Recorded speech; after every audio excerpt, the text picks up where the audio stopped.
Hello, I'm Dr. Amy Marshall. It is good to be with you. I wanted to share a little bit about my healing journey and how that applies to this toxic heart discussion. I am a registered nurse, and I was working in the operating room at Parkland down here in Dallas. And after the birth of my third child, I had an emergency C-section and became very sick for about 4 years.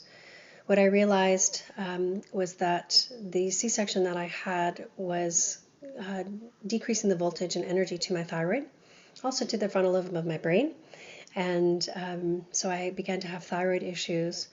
I went back to school and got my nurse practitioner, and then also went back to receive my doctorate in thyroid studies, where I studied subclinical hypothyroidism and how it manifests and how it's actually not caught often enough or early enough to be treated. And so many people are walking around with low thyroid function and with no assistance. So I felt like that was a very important piece of the puzzle. On my journey, I was able to work side by side with my mentor and friend, Dr. Jerry Tennant. And with him, I learned about polarities, and I learned about acupuncture meridian systems, and I learned about how important it is to maintain the voltage in the body and how you need more voltage to heal. And when the voltage drops low in an organ system and symptoms begin to show up, kidney stones, heart irregularities, etc., it's because there is a voltage drain somewhere. And the 5 things that we always discuss are scars, thyroid function, emotions, dental issues, and toxins. And I would also add the EMF that we are exposed to at this time. I believe that there is a role that is playing in our health as well. So with this information and learning all of this with Dr. Tennant, I began to understand more about the emotions piece and was drawn to sound. I'm a musician, and I began to use sound in some of the healing work. I would work side by side with the chiropractor, Dr. Chase, at the office, and we would notice the changes in the body as he was working through sound as a feedback mechanism. And we could hear when the energy was cleared. I began to use it further and further out in the field, and had the opportunity to learn from Eileen McCusick as well in the biofield tuning. So I'm a biofield tuner. And then also with a study with Dr. Ibrahim Karim, who is an Egyptian architect who understands the subtle energy of shape. So I took a deep dive into subtle energy and became, I think, a subtle energy practitioner. Now this lends itself to the discussion, a very short discussion on scalar energy. And scalar energy is energy that we cannot see or measure. We cannot measure with the tools that we have right now that you can measure the pulses coming off of your smart meter, for example. And so it is dismissed by science as of today. But I know and can hear and can feel these subtle energies, this chi, this prana, also what's coming off the energy of the earth. So, and when we're healed, when we feel wonderful in nature, that's scalar energy coming off the earth. When we feel wonderful in the sun, that's scalar energy coming off the sun that's beneficial to our bodies. So when we talk about the heart, there's also scalar energy related to the heart. And I had the privilege of meeting Dr. Gerber, who is a very compassionate and kind cardiologist.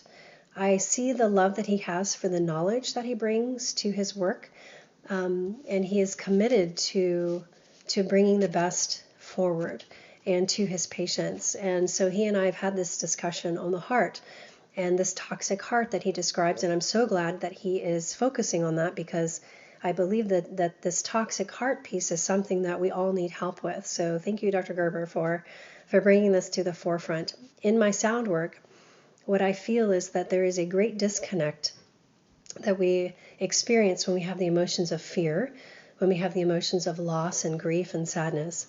All of these are resonances that are draining the energy of the heart. Now, using sound and light, which is a scalar energy source, and intention and thoughts, we can find patterns, or I can find patterns in the field, in the magnetic field of the heart, where we have experienced traumas of things like fear and things like loss and disconnect and deep sorrow. And what happens is these become energy drains on the physical body. and symptoms in the heart show up.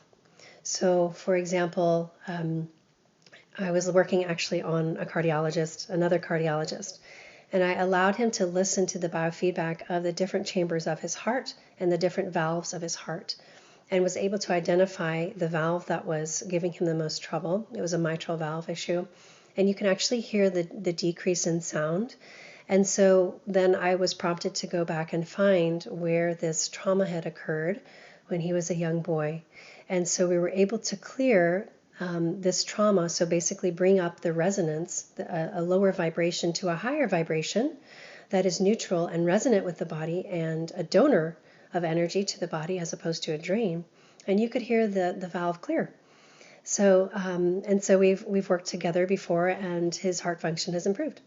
So this, in my own journey, in my own toxic heart, I have had the opportunity to find my traumas that have been mine specifically, but also ones that have been passed down through my family line.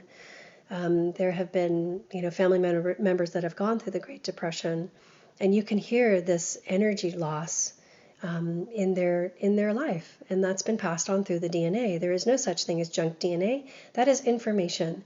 That is information that has been passed on, so that we don't have to relearn some things, But it's also passing on the things that are heavy through the generations. So I believe that is very, very important to go find these generational patterns at the source and begin to release them from there. So, and then whatever work we do on our own heart and clearing on our own heart, that's a gift to the future generations. So grateful for Dr. Gerber and this piece of the toxic heart, because it's a beautiful time for us to reconnect, to heal our hearts, and to be able to move forward to help heal humanity, help heal the earth, help raise the vibration of the earth, and bring forward peace and joy on our path, and then of course to the collective. So I'm so grateful to be here with you and to offer my gift to the world, my little piece to the world. I'm here offering that. I do have group classes or group sound healing sessions actually once a month. You can find those on my website, and also teaching this sound practice and light practice to students is also an option as well. There's online, and we're going to probably do some live coming up soon. So my website is dramymarshall.com, and my email is dramymarshall@gmail.com. If you have any questions, you're welcome to reach out. And thank you so much, Dr. Gerber. And it's my intention to help where I can to move us forward in healing our hearts and being very connected with love. Thank you.